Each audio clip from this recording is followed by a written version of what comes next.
बजाज ही क्यों? चीज बताइए, BS4 है या BS6 है? तो आकाश, आप इसे कितने चला चुके हैं? फ्री सर्विस थी, उसमें आपका कितना चार्ज आया? 1100 के आसपास का चार्ज लगा। सर्विस सेंटर से सेटिस्फाई हैं? पिलियंस के लिए कैसी है माइलेज? आकाश, इसका सस्पेंशन कैसा है? ये बजाज से सॉल्व नहीं हुआ है। टॉप स्पीड आप कितने चला चुके हैं? इसकी ब्रेकिंग कैसी है? इसकी सर्विस जो है वो महंगी है सस्ती? अगर किसी को ये बाइक कंसीडर करनी है तो आप क्या क्या पॉइंट्स पे कर सकते हैं? Hello everyone and welcome back to our channel guys. तो आज हम लोग मेरी 220 का रिव्यू करने वाले हैं। अराउंड 1 महीना हो गया इस बाइक को खरीदे हुए और 14,982 किलोमीटर टू बी एग्जैक्ट चल चुकी है बाइक। तो मेरे चैनल का जो अभी तक कंटेंट रहा है, हम क्वेश्चन आंसर्स के थ्रू रिव्यू करते हैं बाइक्स का, ऑनरशिप रिव्यू जितना भी हुआ है अभी तक। तो मुझे क्वेश्चनिंग के लिए अपने किसी एक फ्रेंड को बुलाना पड़ेगा, तो मैं अपने फ्रेंड नीरज को बुलाऊँगा, जिसका आपने एक्सपल्स का रिव्यू देखा था पहले। तो नीरज आ जाइए। Welcome back Neeraj. पहले आपने इसका एक्सपल्स का रिव्यू देखा था।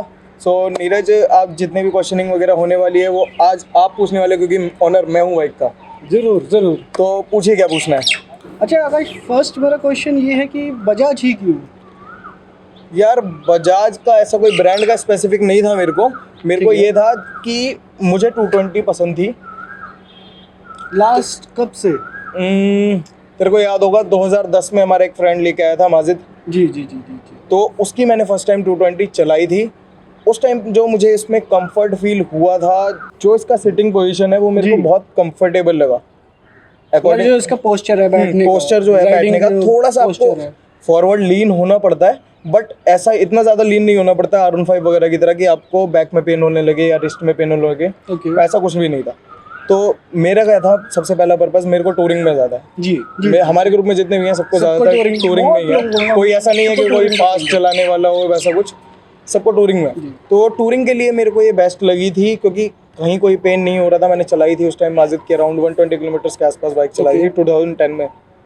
तो उस टाइम के लिहाज से मुझे बहुत सही लगा था। और उस टाइम पे तो यार इसकी लुक अलग ही थी, बहुत ही अलग थी। उस टाइम NS वगैरह कोई आई भी नहीं थी, तो उस टाइम के लिहाज से तो बहुत अच्छी थी। तब से ही मुझे इस बाइक से प्यार हो गया था। अच्छा एक चीज़ बताइए, BS4 है या BS6 है? ये BS4 है। ये मैंने जब लास्ट ईयर ली थी उस टाइम पे BS4 का स्टॉक ऑलमोस्ट खत्म हो गया था। लास्ट ये दिल्ली की लास्ट थी, आई थिंक पूरे दिल्ली में रह गई थी BS4। एक ब्लू कलर की थी, बग्गा लिंक पहाड़गंज वाला जो है हनुमान मंदिर के पीछे, वहाँ पे ब्लू कलर की थी वो, बट मेरे को पसंद नहीं आई थी। तो आज़ादपुर से मैंने ये जाके ली थी और कोई बाइक अवेलेबल नहीं थी उस टाइम। तो ये कैश या यार ये EMI पे ली थी इतना। तो समझा मैं। EMI पे कितनी पड़ी थी भाई साहब? कैश में ये पड़ रही थी अराउंड 1.35 के आसपास। और 1.35 BS4। हाँ BS4। अभी अगर आप लेने जाओगे तो BS6 का करंट जो प्राइसिंग है अराउंड 1.23 एक्स शोरूम है। तो 140-145 समथिंग। हाँ अराउंड 145 से 150 के बीच में वो कैश में आपको पड़ेगी। बाकी अभी EMI करेंगे तो वो और ज़्यादा एक्सटेंड हो ही जाएगा, जितना भी आप 180-190 समथिंग। हाँ 1.70 1.80 जो भी जाएगा। तो आकाश, आप इसे कितने चला चुके हैं अभी तक? ये मैंने अभी चला ली है टू बी एग्जैक्ट 14,982 किलोमीटर चल चुकी है अभी तक। इस पर मैंने कुछ लॉन्ग टूरिंग भी करी है, अराउंड ज़्यादा नहीं, क्योंकि लॉकडाउन लग गया था लेने के बाद ही। उसके बाद से मैंने इस पर खाली 2 ही ट्रिप करी हैं। एक मैं अभी थोड़े टाइम पहले आगरा गया था, और उससे पहले नवंबर के स्टार्टिंग में मैं केदारनाथ गया था। ओके, तो आप अभी तक इसकी कितनी सर्विस करवा चुके हैं? इसकी अभी तक 4 सर्विस हो चुके हैं, 3 जो फ्री थी कंपनी की तरफ से वो, और 1 पेड। तो पेड सर्विस। अच्छा पहले आप मुझे ये बताइए, जो फ्री सर्विस थी उसमें आपका कितना चार्ज आता था? फ्री सर्विस में मेरा चार्ज आता था अराउंड, जो भी कंपनी का चार्ज लगता था, 492 रुपीज़ था। उसमें 360 समथिंग का इंजन ऑयल होता था, बाकी वो टैक्स लगा लोगों के 492 के आसपास का बिल आता था। और जो फर्स्ट आपकी पेड सर्विस हुई है आकाश, तो उसमें आपको कितना पे करना पड़ा? यार वो थोड़ी सी मुझे लगा बाइक के अकॉर्डिंगली कि एक्सपेंसिव हुई है, क्योंकि अराउंड 1100 के आसपास का चार्ज लगा, जिसमें अभी तक कोई इसमें पार्ट चेंज नहीं हुआ है, कोई डिस्पैच चेंज नहीं हुआ, कुछ भी नहीं। एयर फिल्टर भी मैंने लास्ट टू लास्ट सर्विस में चेंज करा लिया था, वो चेंज नहीं हुआ था। अरे मतलब उनका हाथ लगाने का चार्ज समथिंग 500 के अराउंड है। हाँ, आप 492 का अगर इंजन ऑयल कंसिडर कर रहे हैं, GST लगा लोगों के, तो 550 रुपये समथिंग या उससे ऊपर कुछ उनका सर्विस चार्ज था। तो आप अपने सर्विस सेंटर से सेटिस्फाई हैं वहाँ की सर्विस से, या कुछ इशू है आपको उस चीज़ से? यार सर्विस सेंटर से बजाज से कोई आज तक सेटिस्फाई हो नहीं पाया है। ये बहुत फ्रैंकली बता रहा हूँ मैं बिल्कुल फ्रैंकली बता रहा हूँ इस चीज़ को। उनके जो भी मैकेनिक्स हैं यार, वो मुझे लगता नहीं है कि उतने क्वालिफाइड हैं कि वो चीज़ों को अच्छी तरह से समझ पाए। आप अगर खुद भी बता रहे हो उन्होंने कि ये प्रॉब्लम आ रही है, तो सर्विस के बाद आप जब लेने जाओगे आपको वो प्रॉब्लम मिलेगी। मतलब वो उनका जो डेली रूटीन है, जो उन्होंने ए से जेड तक करना वो वही करते हैं, वो वही करेंगे, उससे आगे से अल्फा बीटा कुछ नहीं करेंगे। ना, इतना तो उन्हें पैसा भी नहीं मिलता मुझे लगा। अच्छा, तो आपके हिसाब से सर्विस जब आपकी फ्री चल रही है तब तक हम सर्विस सेंटर से कराते हैं, जब से आपकी पेड सर्विस स्टार्ट होती है तो हमें सर्विस सेंटर ही जाना चाहिए या फिर हमें बाहर से कहीं करानी चाहिए? यार देखो, अगर आपको वारंटी चाहिए तो मैं कंसिडर करूंगा कि आप जब तक वारंटी है एटलीस्ट तब तक तो सर्विस सेंटर से कराएं। 30,000 किलोमीटर की इसकी वारंटी है, तो मैं 30,000 किलोमीटर तक तो सर्विस सेंटर से ही कराऊंगा। बट उसमें मेरा एक थोड़ा सा झोल है। मैं बजाज का जो इंजन ऑयल होता है, टू बी फ्रैंक, बिल्कुल बकवास होता है। कंपनी कहती है कि 10,000 किलोमीटर चल सकता है, बट 1500 से 2,000 किलोमीटर में उसकी जान ख़त्म हो जाती है। तो मैं अराउंड 1200-1500 किलोमीटर चलाने के बाद इसमें मोटर डलवा देता हूँ सेमी सिंथेटिक। उस पर अच्छा खासा चल जाती है, क्योंकि कंपनी के हिसाब से 5,000 किलोमीटर पे इसकी सर्विस होती है। तो आप 5,000 रुपये सर्विस कराते हैं इसकी? 5,000 रुपये तो नहीं कराता हूँ मैं, 5,000 से थोड़ा सा पहले करा लेता हूँ, मतलब 300-400 किलोमीटर पहले सर्विस करा लेता हूँ मैं 5,000 होने से। क्योंकि क्या होता है, कंपनी के हिसाब से कंपनी कह रही है आपको 5,000 किलोमीटर में सर्विस करानी चाहिए।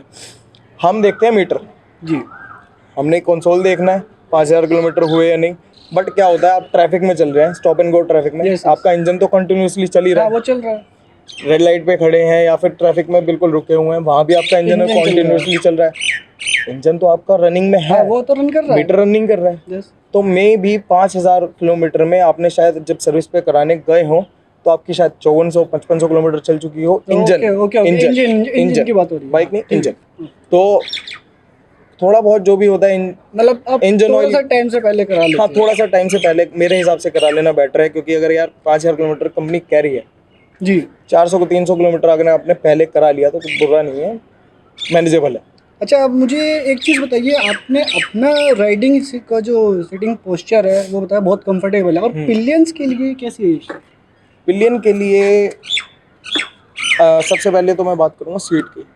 क्योंकि मेरा हिसाब किताब क्या था, जब मैं बाइक खरीदने गया था, मैं पहले गया था MT खरीदने, MT-15 यामाहा। बट उसकी जब मैंने सीट देखी पीछे वाली, तो मेरे हिसाब से, मैं टू बी फ्रैंक बताऊँ, वो तो सीट है ही नहीं। हाँ, वो है या नहीं है एक ही बात है। मेरे को उस चीज़ में वही दिखा कि उसकी सीट इतनी छोटी है कि अगर मुझे अपनी मदर को बैठाना हो तो बिल्कुल भी स्पेस नहीं है उसमें। अच्छा, गर्लफ्रेंड को बैठा सकते हैं उस पर? वो आपके ऊपर है, आप जिस मर्जी को बैठाना चाहे बैठा सकते हैं। फैमिली में क्योंकि देखो प्रॉब्लम क्या है, मदर्स का क्या होता है, मदर्स को एक साइड पैर करके बैठना होता है, ज़्यादातर ये होता है। अगर आपको गर्लफ्रेंड वगैरह को बैठाना है तो उन्होंने तो 2 साइड पैर करके बैठना है। रिसेंटली एक न्यूज़ सुनी है आरडीओ की तरफ से कि अगर आप किसी पिलियन को बिठा रहे हैं, चाहे वो मेल है या फीमेल है, आप उनके दोनों लेग्स को क्रॉस साइड कराएंगे, क्रॉस करवा के बैठेंगे। तो जो वो बिठाते थे सेफ्टी रेगुलेशंस के लिए वो अच्छा है। कि क्या होता है, अगर बाइक का बैलेंस बिगड़ता है और किसी पर्सन ने दोनों साइड उस साइड पैर करे हुए हैं, एक साइड में दोनों पैर करे हुए हैं, तो ज़्यादा चांसेस है उसका बैलेंस बिगड़ जाएगा और वो गिर सकता है। अच्छा, सेकंड मेरा एक ये क्वेश्चन है कि माइलेज जो सबसे ही ज़्यादा बड़ा बवाल है हमारे इंडिया में पेट्रोल को लेकर, तो माइलेज का क्या हिसाब किताब है इसका? यार सिटी में अगर मैं बात करूँ तो सिटी में मेरे को अराउंड 35 से 38 के आसपास माइलेज मिल जाती है। क्योंकि सिटी में मैं कंसिडर करता हूँ थोड़ा स्लो चलाना, अराउंड 60 से 62 पे चलाता हूँ, 4,000 RPM पे टू बी एग्जैक्ट। ये 62 की स्पीड में चलती है। अगर आपको अपनी बाइक से बेस्ट माइलेज चाहिए तो 4,000 मैक्सिमम 4,500 RPM मेरे हिसाब से, जो थोड़ी सी मिड रेंज होती है, उसमें अगर आप चलाते तो आपको ज़्यादा माइलेज मिलती है। ऐसा नहीं है कि आप रॉयल इनफील्ड को 4,000 4,500 RPM पे चलाओगे, उनकी रेड लाइनिंग ही 7-7,500 RPM पे होती है। तो अगर 8,000-9,000 RPM पे आपकी रेड लाइन है इंजन की रेविंग की, तो आपको अराउंड 4,000-4,500 पे अगर आप चलाएंगे तो अच्छी माइलेज मिलेगी। उससे ऊपर जाएंगे थोड़ी सी माइलेज कम हो सकती है। हाईवे पे अगर मैं माइलेज की बात करूँ तो मैं इसको अराउंड 6,000 RPM के आसपास चलाता हूँ हाईवेज पे। 90 के आसपास की स्पीड रहती है। अच्छा, और इसकी क्रूजिंग स्पीड भी आई थिंक 80 to 90 है। इसकी क्रूजिंग स्पीड अगर आप बिना इंजन पे स्ट्रेस दिए देखेंगे कितनी जा सकती, स्मूथ चल सकती है, तो 90 से 95 है। बट 90 की स्पीड क्रॉस करने के बाद एक छोटा सा इशू होता है कि आपको हैंडल बार्स पे हल्का फुल्का वाइब्रेशन आने लग जाता है और फुट पैड्स में भी। अच्छा, जो आप मुझे एक चीज़ बताइए, जब आप 90 to 95 के बीच में इसकी क्रूजिंग स्पीड जब चलाते हैं तब ये आपको कितनी माइलेज देती है? उस टाइम पे अराउंड मेरे को 35 के आसपास की या उससे थोड़ी सी लो, अराउंड मतलब 34 ज़्यादा 35। ड्रॉप नहीं होती आपकी? नहीं, बहुत ज़्यादा ड्रॉप नहीं होती। बहुत ज़्यादा ये ड्रॉप, प्लस पॉइंट है। बहुत ज़्यादा ड्रॉप उस कंडीशन में होती है कि मैं बहुत ज़्यादा एक्सीलरेट हार्ड करूँ। मान लीजिए मैं रेड लाइट पे खड़ा हूँ, जैसी वो ग्रीन होती है मुझे सबसे आगे निकलना है, तो मैं बहुत ज़्यादा रैप हार्ड करूँगा। मुझे सबसे आगे निकलना है, 0 to 60 3 सेकंड 4 सेकंड में लगानी है। उस केस में माइलेज ड्रॉप सबसे ज़्यादा होती है, बट मैं वैसा कभी नहीं करता। मैं नॉर्मली 0 to 60 जाता हूँ और उसी पे फिर स्टेबल हो जाता हूँ सिटीज़ में। हाईवे पे तो चल जाता है। अच्छा आकाश, मेरे को एक चीज़ बताइए, टूरिंग के हिसाब से इसकी जो सीट है राइडर के लिए और पिलियन के लिए वो कैसी है? यार टूरिंग के हिसाब से मेरे हिसाब से one of the best seats available जो है मार्केट में वो ये दोनों हैं इस प्राइस रेंज। ओके। क्योंकि मैंने एनएस के ऊपर बहुत टूरिंग करी है। इससे पहले मेरे अमित के पास जो एनएस है, अमित और मैंने उसके ऊपर बहुत टूरिंग करी हुई है। केदारनाथ भी होके आ चुके हैं हम पिछले साल। उसमें 6 लेयर अलग से कुशनिंग करवाई थी। हाँ, मनाली गए थे हम 2016 के लास्ट में, तेरे को याद होगा। तो उसमें 6 लेयर हमने पिलियन सीट के ऊपर कुशनिंग करवाई थी। तो वो किसी काम की नहीं? वो किसी काम की नहीं थी, क्योंकि अगर नीचे वाली लेयर ही इतनी बेकार है तो ऊपर वाली लगाने का कोई फायदा नहीं है। तो वन टाइम में आपके हिसाब से इस सीट पर आप कितनी दूर तक ट्रैवल कर सकते हैं? यार मैंने जो अभी तक मैक्सिमम वन सिटिंग में ट्रैवल किया है वो 270 किलोमीटर किया है, क्योंकि हमें ब्रेक ले लेके चलने की आदत है। तेरे को भी पता है, हम ऑलमोस्ट 70-80 किलोमीटर चलने के बाद रुक जाते हैं, 15-20 मिनट का ब्रेक। तो सीट के हिसाब से अगर मैं देखूं तो बहुत अच्छी सीट है, खासकर पिलियन सीट। क्योंकि राइडर सीट तो एनएस में भी इतनी कुछ बुरी नहीं है, इतना ज़्यादा कोई इशू नहीं आता उसके अंदर। उससे अगर मैं कंपेयर करूं, क्योंकि मैंने सबसे ज़्यादा वही चलाई है इसके अलावा, और बाकी की मेरी जो बाइकें रही हैं उनके अलावा, तो बहुत अच्छी पिलियन सीट है। इस रेंज में जितनी भी बाइकें अवेलेबल हैं, मतलब 1,20,000 1,30,000 की रेंज में जितनी भी बाइक्स अवेलेबल हैं, बहुत अच्छी टूरिंग के लिए बहुत अच्छी सीट है इसकी। अच्छा आकाश, इसका सस्पेंशन कैसा है? या सस्पेंशन की अगर मैं बात करूं तो फ्रंट वाला जो सस्पेंशन है वो 50% सॉफ्टर साइड पे है और 50% थोड़ा स्टिफ है, हार्ड कह सकते हैं आप। अच्छा, थोड़ा सा आप मेरे को समझा सकते हैं इजी वे में कैसा है? अगर ज़्यादा सॉफ्ट सस्पेंशन होता है तो कॉर्नरिंग करने में, ब्रेकिंग में हैंडल थोड़ा सा लूज फील होता है, कॉन्फिडेंस नहीं आता आपको अंदर से। बाइक उतनी अच्छी तरीके से हैंडल भी नहीं हो पाती। हैंडलिंग मतलब बेसिकली बाइक की हैंडलिंग पे बहुत ज़्यादा इफेक्ट आता है उससे। अगर ज़्यादा लूज है तो बाइक की हैंडलिंग अच्छी नहीं होगी, ज़्यादा स्टिफ है सस्पेंशन तो बाइक की हैंडलिंग तो अच्छी हो जाएगी।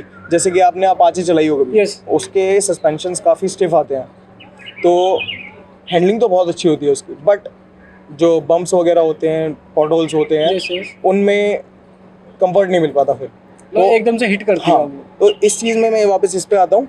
इसके दोनों सस्पेंशंस की सेटिंग जो बजाज ने की हुई है बहुत बहुत अच्छी की हुई है। बहुत अच्छी तरीके से दोनों सस्पेंशंस को बजाज ने ट्यून किया हुआ है। फ्रंट में 50-50 होने के बावजूद भी बहुत अच्छी हैंडलिंग देती है। रेयर में सॉफ्टनेस थोड़ी सी ज़्यादा है, मान लो 60% के आसपास सॉफ्टनेस है और 40% स्टिफनेस की साइड है। बाइक की हैंडलिंग बहुत अच्छी है, one of the best handling जो मुझे अभी तक लगी है मेरे हिसाब से, या मेरी बॉडी के हिसाब से, आप जो भी कह सकते हैं, क्योंकि बॉडी टू बॉडी भी डिपेंड करता है कि हैंडलिंग किस तरीके की आपको मिल रही है बाइक से। अच्छा आकाश, मैंने जब आपकी बाइक एक हफ्ते के लिए चलाई थी, जब मैं यूज़ कर रहा था, तो मेरे को इस बाइक से 2 इशू हैं। फर्स्ट, इसका जो हेड है बहुत साउंड देता है, बहुत ज़्यादा। यार ये चीज़ तो जितने भी अभी तक 220 ओनर्स रहे हैं स्टार्टिंग के टाइम से, 2007 से ये बजाज से सॉल्व नहीं हुआ है और मुझे नहीं लगता कभी फ्यूचर में होगा। मतलब इसका जो फेयरिंग है बजाज के पास। जब भी सर्विस सेंटर जाते हैं, कोई भी जाए 220 ओनर, सबसे पहली कंप्लेंट उनकी यही होती है, फेयरिंग बहुत ज़्यादा रैटल कर रही है। रैटल साउंड बोलते हैं उसे, रैटल स्नेक वाला साउंड आता है, लगातार वो साउंड आता है। तो ये कभी सॉल्व नहीं हो पाया। यूट्यूब पे मैंने काफ़ी सारी वीडियोस देखी थी इस चीज़ को टैकल किस तरीके से कर सकता हूँ, उसलिए। और ये आपने टैकल करने के लिए यहाँ पे डबल टेप भी जॉइंट्स हैं जहाँ पे स्क्रू हैं वहाँ पे डबल टेप लगाई थी, बट उसका कुछ खास इफेक्ट मेरे को देखने को मिला नहीं है, तो अब मैं इसी के साथ खुश हूँ। अच्छा, तो आप इसे चेंज नहीं करा सकते जब तक ये वारंटी में है? यार ऐसा होता है कि आपने फर्स्ट ऑफ ऑल इसका जो मीटर है, कंसोल है, वो फेयरिंग के अंदर है। ओके, ठीक है, आपने फेयरिंग निकलवाई, वायरिंग में थोड़ी बहुत छेड़छाड़ आपको करनी पड़ेगी और वहाँ आपकी वारंटी वॉइड हो जाएगी। वायरिंग में कोई छेड़छाड़ हुई, मीटर आपका टेम्पर हुआ, उन्होंने वारंटी वॉइड कर देनी है। तो 30,000 किलोमीटर तक मुझे फिलहाल इसी म्यूजिक के साथ जीना है। मधुर मधुर सा। हाँ, माइट भी उतना चलाने के बाद मैं फेयरिंग उतार के इसमें गोल्ड हेडलाइट लगाऊं, वैसे तो ये इनलीगल है बट वो मेरी पर्सनल रिस्क होगी क्योंकि मेरे को लुक में भी अच्छी जो लगती मेरे है को बाइक। सेकंड इशू है इस बाइक से, इसके मिरर्स। यार मिरर्स में दो इशू हैं। एक तो नहीं, मेरे फर्स्ट, हिसाब से तो होनी ही नहीं चाहिए थे ये। होना ना होना देखो आदत हो जाती है। आपने एक हफ्ते चलाई है तो आपको शायद उतनी आदत ना हो, अब मेरे को आदत हो गई। मेरा पॉइंट ऑफ व्यू ऐसा हो गया है कि मुझे 40% अपने हाथ चाहिए इनके अंदर दिखने में। इनमें दो इशू हैं, मैं बता देता हूँ। 40% एरिया में आपको अपने हाथ देखने को मिलेंगे, 60% एरिया आपको सही व्यू देगा बिलो 80 की स्पीड। 80 से ऊपर जाते 80 की स्पीड क्रॉस करते ही आप इनको इस तरीके से बंद कर दें तो अच्छा रहेगा, क्योंकि ये खुद ही किसी झूमने काम लग के नहीं जाते होते। हैं। उसके बाद ये इतना ज़्यादा वाइब्रेट करते हैं कि आप इनसे मसाज ले सकते हैं। लिटरली इतनी ज़्यादा वाइब्रेशन होती है। ये भगवान कहाँ जा रहे हैं हमारे देश के युवा। हाँ, अच्छा, तो अब मुझको आप पहले ये चीज़ बताइए, ये आपने अभी तक कितनी चला ली है अराउंड? ऑलमोस्ट 18 किलोमीटर बाद ये 15,000 किलोमीटर चल जाएगी। घर पहुँचते पहुँचते हो जाएगी आज। अच्छा, और आप इसे अभी टॉप स्पीड आप कितनी चला चुके हैं इसे? मैंने इसे अराउंड अभी तक 137 टच किया है। कंपनी क्लेम्ड 134 है, सॉरी। तो मैंने इसको 137 चला लिया। ये बॉडी वेट के ऊपर भी है। मेरा बॉडी वेट अराउंड 62 kgs के आसपास है। अगर कोई बंदा 70 किलो के आसपास है तो 134 135 लगा पाएगा। ओके। अच्छा आकाश, ये अगर इसमें अगर आप या कोई और जिसके पास हो ये मॉडिफिकेशन करवाना चाहे तो आप इसमें क्या सजेशन दे सकते यार मेरे हिसाब से देखो, ये चीज़ ना डिपेंड करती है प्रेफरेंस के ऊपर। अगर आप टूरिंग में हैं जी, तो माइट भी आपको ज़रूरत पड़े यहाँ पे एक थोड़ी सी टॉल विंड स्क्रीन लगाने की, क्योंकि इसकी जो विंड स्क्रीन है वो अराउंड यहाँ तक विंड प्रोटेक्शन दे देती है। बट उसके ऊपर अगर आपको चाहिए आपके हेड पे या इस एरिया को विंड से बचाने के लिए, कवर करने के लिए, तो थोड़ी सी आपको एक और विंड स्क्रीन लगानी पड़ेगी, या फिर वो डबल बबल विंड स्क्रीन्स आती हैं, वो थोड़ी सी टॉल होती हैं, उससे वो आप लगा सकते हैं। अच्छा, विंड स्क्रीन के बाद सेकंड? विंड स्क्रीन के बाद सेकंड अगर आपको ज़रूरत पड़ेगी तो माइट भी, जहाँ तक मुझे लगता है, एयर फिल्टर चेंज कराने की आपको ज़रूरत पड़ेगी। थोड़ी सी पावर एक्स्ट्रा मिल जाएगी आपको उससे, क्योंकि पावर की कमी नहीं है बाइक में। ऐसा कुछ नहीं है कि पावर की कमी हो इसके अंदर। ओके। बट 5 गियर है इसके अंदर। हाँ, अगर इसमें 6th गियर और होता तो जितनी इस बाइक के अंदर पावर अवेलेबल है वो अच्छी तरीके से यूज़ हो पाती। ओके। अच्छा, और इसमें सैडल स्टे अगर कुछ हमें लगाना हो यार वो आपको, जैसे हमारे इधर करोल बाग की मार्केट है, वहाँ पे जाके जुगाड़ करना पड़ेगा, क्योंकि सैडल लगाने के लिए इसमें ऐसा कोई स्पेसिफिक वो नहीं है। इसका एग्जॉस्ट जो है, वो थोड़ा सा ऊपर है। ओके। ठीक है, अगर आप साइड में बिना सैडल स्टे के लटकाते हैं जी, तो माइट भी वो एग्जॉस्ट पे टच करे और जलने के चांसेस रहेगा। तो सैडल स्टे आप करोल बाग वाली जैसी जितनी भी जगह होती हैं वहाँ से जुगाड़ करवा सकते हैं, बना देंगे वो स्पेसिफिकली इसके लिए। फिर उसके बाद आप सैडल स्टे यूज़ कर सकते हैं, सैडल बैग्स यूज़ कर सकते हैं, जो आपका मन करे वो कर सकते हैं। और टॉप ट्रैक स्टैंड मतलब जितना भी ये सब एक्सेसरीज होगी ये हमें खुद ही करवाना पड़ेगा? ये आपको करवाना पड़ेगा थर्ड पार्टी से, इसके लिए अवेलेबल नहीं है स्पेसिफिकली। जैसे अगर आप चाहें कि बजाज के सर्विस सेंटर में आप जाके लगवा लें या फिर जाना के किसी स्टोर पे जाके लगवा लें। अच्छा आकाश, मेरे को एक चीज़ बताइए, इंजन जो है इसका वो कैसा है? इंजन देखिए, BS3 जो हम पहले वाली चलाते थे, जो हमारे फ्रेंड्स के पास थी, फारूक के पास भी थी, तो वो इतना ज़्यादा रिलायबल नहीं था और स्मूथनेस के मामले में भी वो थोड़ा सा डाउन साइड थी उसकी, क्योंकि वो इतना ज़्यादा स्मूथ नहीं था। BS4 और BS6 में स्मूथनेस के काफ़ी हद तक इशू जो रहे हैं वो सॉल्व हो गए हैं। और बट पावर कोई नहीं, पावर का ऐसा कभी कोई इस बाइक के संग ड्रॉबैक रहा ही नहीं है। पावर डिलीवरी आपको एकदम लीनियर मिलती है। प्लस ये पल्सर सीरीज़ में जो एक शुरू से चलती आ रही है कि स्टार्टिंग में मिड रेंज तक जी उनका परफॉर्मेंस बहुत अच्छा रहता है, पिकअप बहुत अच्छा मिलता है। अच्छा नहीं। प्लस इसका जो हाई एंड परफॉर्मेंस है वो भी बहुत अच्छा है। अगर आप 7000 RPM पे इसको चला रहे हैं और आपको उस टाइम पे भी पावर की ज़रूरत है, आपको ओवरटेक करना है हाईवे पे, तब भी ऐसा नहीं होगा कि टाइम लेगी ये स्पीड गेन करने में। स्ट्रेस नहीं है इंजन पे स्ट्रेस अराउंड 95 के बाद, 100 क्रॉस करने के बाद आने लगता है थोड़ा थोड़ा। 110 तक आप मैक्स थोड़ा सा स्ट्रेस के साथ आप इसको क्रूज कर सकते हैं। 110 के बाद आपको फील होगा कि हाँ स्ट्रेस में है बाइक। अच्छा, इसकी ब्रेकिंग आप मेरे को बताइए कि ब्रेकिंग कैसी है? यार ब्रेकिंग बाइक की बहुत अच्छी है। रियर थोड़ा सा मैं कहूँगा थोड़ा सा और पावरफुल होता, या रियर की जो बाइट है ना जी, या तो आपको बहुत कम मिलती है या फिर बहुत ज़्यादा मिलती है। इन सेंस में तो जो कहने का मतलब है, या तो हाँ, मैं कहने लगा थोड़ा सा सरल भाषा में। थोड़ा सा सरल भाषा में, बाइकर्स की भाषा से हटके नॉर्मल लोगों की भाषा में आते हैं जी। इसमें ऐसा है कि या तो आपको ब्रेकिंग थोड़ी सी कम फील होगी कि ब्रेक्स कम लग रहे हैं, या फिर अगर आप उसको हल्का सा हार्डली पुश कर दोगे तो ब्रेक तो लॉक हो जाएगा, सडनली लॉक हो। तो रियर टायर आपका लॉक हो जाएगा, स्किड करेगी बाइक। ओके। तो इस चीज़ में मैं बजाज को ये कहना चाहूँगा, भाई डुअल चैनल एबीएस दे दो। इसमें सिंगल चैनल एबीएस आ रहा है, फ्रंट में तो एबीएस बहुत अच्छे से वर्क करता है, उसमें भी एक थोड़ा सा इशू है ट्यूनिंग को लेके, वैसे एबीएस अच्छे से वर्क करता है इसका। जब आप ब्रेक अप्लाई करते हैं तो इसका जो लीवर है, मैं लीवर ये वाला दिखा देता हूँ, वैसे तो ब्रेक लीवर ये है, लीवर पे आपको एबीएस का पंप फील होता है, वो थोड़ा सा अनोइंग होता है, ऑल्दो कोई इशू नहीं है उससे, थोड़ा सा अनोइंग होता है जब आप ब्रेक अप्लाई करते हैं तो आपको यूँ फील होता है उंगलियों पे, वो अनोइंग होता है, वो अनोइंग होता है बस, उससे ज़्यादा कुछ नहीं है, ऐसा कोई नहीं है, ड्रॉबैक नहीं है वो। अच्छा, अगर इस बाइक के जो टायर हैं वो डुअल पर्पस है या कैसे है? नहीं, डुअल पर्पस नहीं है। बेसिकली ये जो टायर्स हैं नॉर्मल रोड कंडीशंस वाले ही टायर हैं। पीछे आपको थोड़ा सा देखने को मिलेगा कि गिट्टी जैसे टायर हैं, बट वो मतलब आप वो पीछे मतलब बैक जो हमारा टायर है उसे देख कर फील ले सकते हैं कि डुअल पर्पस। हाँ, वो फील देगा खाली, बट वो परफॉर्म नहीं करेगा वैसा। ऑफ रोड कंडीशंस में तो बिल्कुल भी अच्छे नहीं है, मैं कहूँगा। रोड पे अच्छे परफॉर्म करते हैं, ब्रेकिंग वगैरह ठीक ठाक मिल जाती है परफॉर्मेंस फ्रंट वाले की, रेयर की थोड़ी सी खराब है। इसके अलावा अगर वेट कंडीशंस में, बारिशों में अगर आप इनको चला रहे हैं तो दोनों ही टायर्स आपको, मैं हाँ कंपनी बता दूं, यूरो ग्रिप के टायर्स आ रहे हैं इसमें जो कंपनी फिटेड है। मैं सजेस्ट करूंगा थोड़ा टाइम चलाने के बाद अगर आप उनको चेंज करा लें, मिशलिन या पिरेली किसी का भी आप टायर्स डलवा लें तो ज़्यादा बेटर रहेगा, थोड़े से स्टिकी रहेंगे। अच्छा आकाश, मेरे हिसाब से आपको ये करना चाहिए कि नेक्स्ट वीडियो जो इनकी अब आएगी वो इस बाइक की मॉडिफिकेशंस या इस बाइक में आप क्या क्या चेंजेस करवाना चाहें या करवानी चाहिए हमें, उसके बारे में एक प्रॉपर वीडियो आएगी जिसमें ये रेट्स बताएंगे या कहाँ से करवा सकते हैं आप चेंजेस।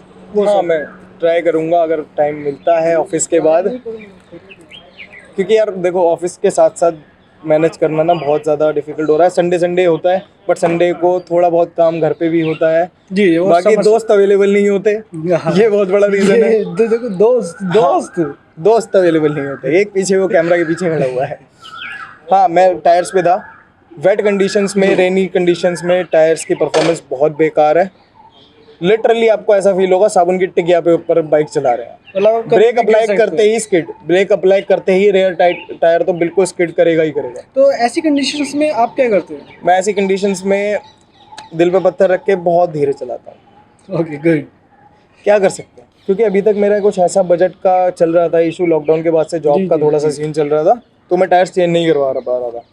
अब थोड़ा सा लग रहा है कि हाँ स्टेबिलिटी आ रही है, तो मैं टायर अभी बहुत जल्दी चेंज करवा लूँगा। माइट भी मिशलिन रोड पायलट डलवा लूँ मैं इसमें, थोड़ा सा ग्रिप का भी इशू सॉल्व हो जाएगा, और माइट भी मैं 120 की जगह 130 का टायर डलवाऊँ थोड़ा सा। तो ड्रॉप बॉक्स होगा ये आपकी अगर माइलेज गिरेगी आई थिंक। यार थोड़ा सा तो ये रहता है कि अगर आप नॉर्मल से ज़्यादा थोड़ा चौड़ा टायर डलवाते हैं तो सरफेस एरिया बढ़ जाता है जो कांटेक्ट में है, तो थोड़ी सी माइलेज गिरती है 2-3% या इससे ज़्यादा। यार मान लो अगर 35 दे रही है तो अराउंड 33 के आसपास, तो 35 से अराउंड 32-33 की माइलेज हो जाएगी, मतलब 8-9 पर 10% तक। हाँ, गिरेगी ये तो। अच्छा आकाश, आप मेरे को ये बताइए कि इसकी सर्विस जो है वो महंगी है सस्ती है? सर्विस यार ना महंगी है ना सस्ती है, मिड में कह सकते हो, क्योंकि अगर आप किसी और बाइक से कंपेयर करें तो अराउंड 1300-1400 रुपये की भी पड़ सकती है जी, और सस्ती से सस्ती इसी प्राइस रेंज की बाइक्स में आपको 700-800 रुपये की भी सर्विस पड़ सकती है। अगर आप सर्विस सेंटर के अलावा बाहर से कराते हैं इसकी सर्विस तो अराउंड आपको 700 रुपये के आसपास में सेमी सिंथेटिक ऑयल के साथ सर्विस हो जाएगी इसकी। अच्छा आकाश, अगर किसी को ये बाइक कंसिडर करनी है तो आप क्या क्या पॉइंट्स पे कर सकते हैं इसको?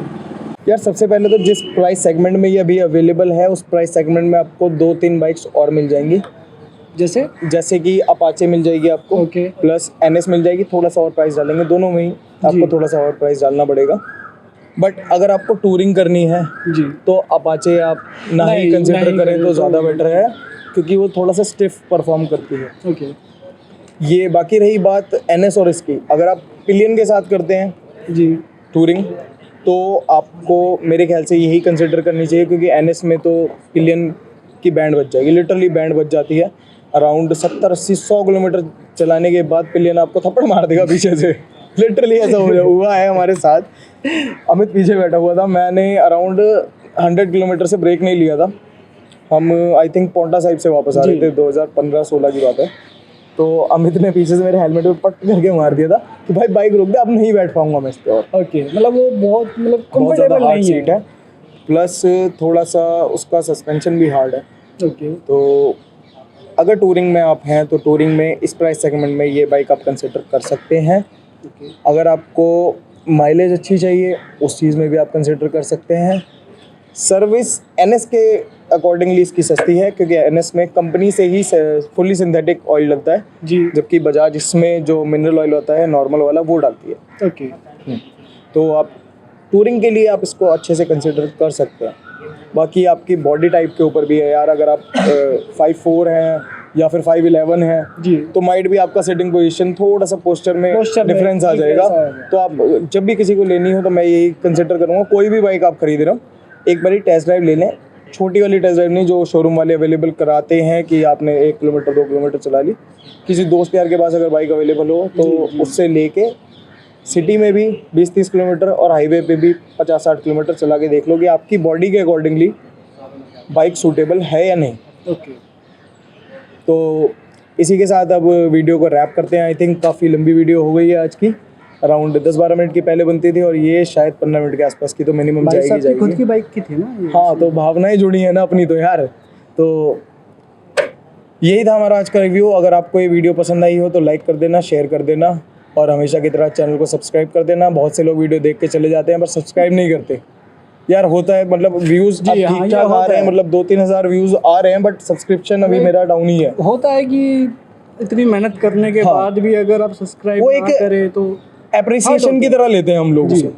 अगर कोई सब्सक्राइब नहीं कर रहा तो वो ऐसा लगता है कि यार एप्रिशिएट नहीं कर रहे लोग, बस देख के वीडियो चले जाते हैं, पसंद नहीं आ रही उन्हें। हाँ, आप एप्रिसिएशन के लिए एक और काम कर सकते हैं, कमेंट करके हमें बता सकते हैं कि हम क्या क्या चेंजेस कर सकते हैं वीडियोज़ में, ताकि हम थोड़ा सा क्वालिटी को और इम्प्रूव कर पाएँ। पहले की वीडियोस में कुछ लोगों ने कमेंट किए थे कि आपको ऑडियो में कुछ इम्प्रूवमेंट्स करने चाहिए, तो पहले से मेरे हिसाब से थोड़ा बहुत बेटर हो गया है ऑडियो में। बाकी देखते हैं आगे जितना चलते जाएगा, कारवा जितना चलेगा उतना आगे लोग मिलते जाएंगे, बनता जाएगा। बाकी रैप करते हैं इस वीडियो को यहीं पे, मिलते हैं अगली वीडियो में। तब तक के लिए साइनिंग ऑफ, आकाश नीरज।